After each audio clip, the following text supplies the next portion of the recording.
কোটা সংস্কার আন্দোলন ঘিরে চলমান কর্মসূচির অংশ হিসেবে রাজধানী জুড়ে বিক্ষোভ মিছিল করছে শিক্ষার্থীরা।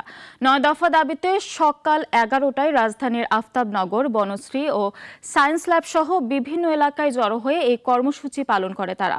আজকের মধ্যে দাবি আদায় না হলে কাল থেকে অসহযোগ কর্মসূচি পালন করা হবে। জয়ন্ত কর্মকারের রিপোর্ট।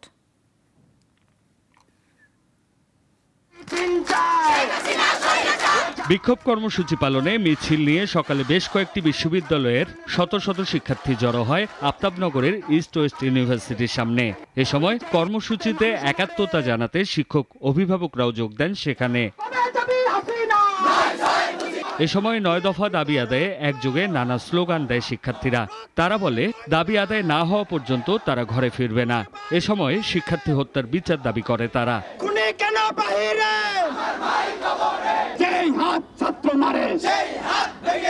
আন্দোলন কোনোভাবেই দমানো যাবে না।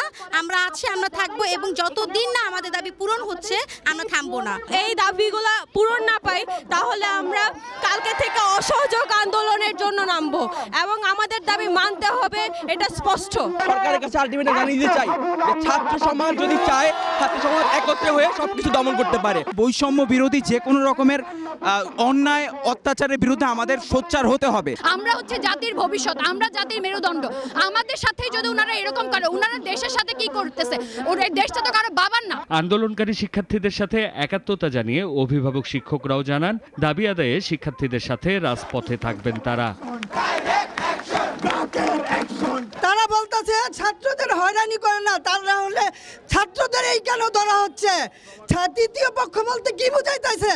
তৃতীয় পক্ষ বলতে কিছুই তারা ধরে না। সরকারকে জানাচ্ছি, আজকের মধ্যে যদি ৯ দফা দাবি মেনে না নেন তাহলে খুনি হাসিনা আপনি আপনার পদপদ ছেড়ে দেন। আমার ৭ বছরের নাতিন ৩ দিন আগে আমাকে বলে, দাদা তুমি একজন মুক্তিযোদ্ধা, এখন কিভাবে ঘরে বসে আছো? কিভাবে দাবি আদায় করে নিতে হয় এটা এখন থেকে তাদেরকে শিখাচ্ছি। এদিকে শিক্ষার্থীদের বিক্ষোভ কর্মসূচি ঘিরে সতর্ক অবস্থানে রয়েছে আইন শৃঙ্খলা বাহিনী।